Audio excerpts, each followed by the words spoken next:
Revanth సర్కారుకు high court మొట్టికాయలు వేసింది. Retirement benefits చెల్లింపులు తీవ్ర జాప్యం కావడంపై తీవ్ర ఆందోళన వ్యక్తం చేసింది. చెల్లింపుల్లో జాప్యం ఆర్థిక పరిస్థితిని ఎత్తిచూపడంతో పాటు ప్రభుత్వ ఉద్యోగుల్లో అసంతృప్తి పెరిగే ఆస్కారం ఉంటుందని హెచ్చరించింది.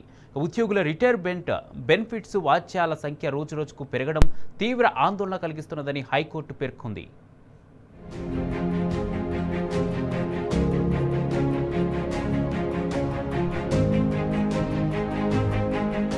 ఉద్యోగ విరమణ అనంతరం ఉద్యోగులకు చెల్లించాల్సిన గ్రాట్యుటీ, ఇతర ఉద్యోగ విరమణ ప్రయోజనాలు వారి హక్కు అని, అది సర్కారు దాతృత్వం కాదంటూ హైకోర్టు ప్రభుత్వానికి మొట్టికాయలు వేసింది.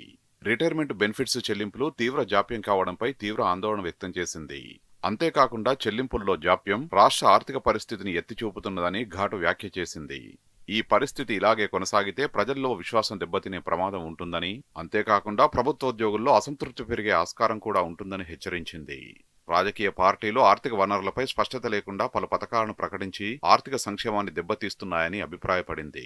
ఈ నేపథ్యంలో ప్రజల శ్రేయస్సు కోసం ఉచితాలపై ఆలోచించాల్సిన తరుణం ఆసన్నమైందనే అభిప్రాయం వ్యక్తం చేసింది.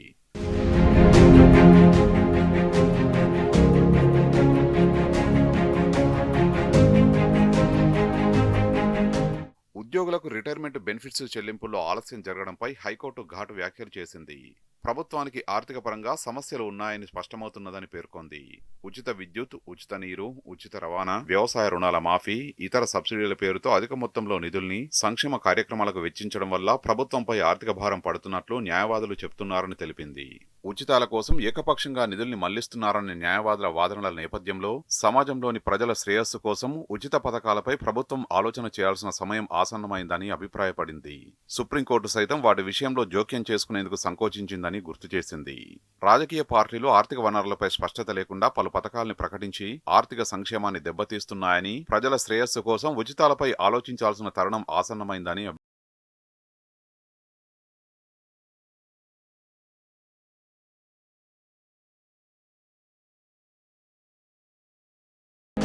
ఉద్యోగ విరమణ చేసి 6 నెలలైనా రిటైర్మెంట్ బిల్లులు ఆమోదం పొందినా ఆర్థిక చెల్లింపులు జరగలేదంటూ రిటైర్ ఏఐ నరేందర్ రెడ్డి దాఖలు చేసిన వ్యాజ్యంపై హైకోర్టు న్యాయమూర్తి జస్టిస్ నగేష్ భీమపాక విచారణ చేపట్టారు. అన్ని దశల్లో ఆమోదం లభించినప్పటికీ ఆర్థిక చెల్లింపులకు ప్రభుత్వం అనుమతి ఇవ్వలేదని న్యాయవాది కోర్టుకు వివరించారు. గత ఆగస్టులో టోకెన్ జారీ చేసినా ఇప్పటివరకు సొమ్ము విడుదల చేయలేదని తెలిపారు. గ్రాట్యుటీ యాక్ట్ ని సెక్షన్ 3 ప్రకారం గ్రాట్యుటీ చెల్లింపులో జాప్యం జరిగితే వడ్డీ చెల్లించాలని, సుప్రీంకోర్టు మార్గదర్శకాల ప్రకారం వడ్డీ 10% ఉండాలని కోర్టు దృష్టికి తీసుకొచ్చారు. దీనిపై ప్రభుత్వ న్యాయవాది ప్రతివాదన చేస్తూ చెల్లింపు ప్రక్రియ మొదలైందని, నిధుల కొరత వల్ల విడుదల చేయలేదని అంగీకరించారు. ఇరుపక్షాల వాదనలు విన్న హైకోర్టు ఉద్యోగ విరమణ ప్రయోజనాల చెల్లింపు జాప్యంపై హైకోర్టులో దాఖలవుతున్న పిటిషన్లపై నిర్దిష్ట కాలంలో చెల్లించాలని అధికారులకు ఆదేశాలు జారీ చేసి ఆయా పిటిషన్లపై విచారణ ముగిస్తున్నట్లు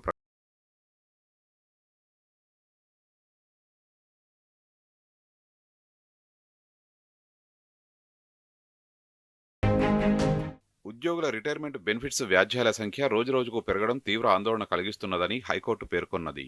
ప్రభుత్వోద్యోగులు అవిశ్రాంతంగా కష్టపడి పనిచేయడం వల్లే ప్రభుత్వం సమాజానికి సేవలు అందిస్తున్నదని, ఆర్థిక పరిస్థితులు సానుకూలంగా ఉండడంలో కూడా ఉద్యోగుల కృషి ఉన్నదని అభిప్రాయపడింది. ఉద్యోగులు సర్వీసులో ఉండగా తమ ఆదాయంలో నుంచి పిల్లల విద్య, ఆరోగ్యం, భద్రత కోసం పొదుపు చేసుకున్న డబ్బునే రిటైర్మెంట్ తర్వాత తిరిగి ఇవ్వాలని కోరుకుంటున్నారని చెప్పింది. గ్రాట్యుటీ, పదవీ విరమణ ప్రయోజనాల్ని చెల్లించడమంటే ప్రభుత్వం దాతృత్వం చేయడం కాదని వ్యాఖ్యానించింది. అది ఉద్యోగులు ఏండ్ల తరబడి కష్టపడి క్రమశిక్షణతో సంపాదించి దాచుకున్న డబ్బు అని గుర్తు చేసింది. పిటిషనర్కు 2 మాసాల్లోగా రిటైర్మెంట్ బెనిఫిట్స్ చెల్లించాలని ప్రభుత్వాన్ని ఆదేశించింది.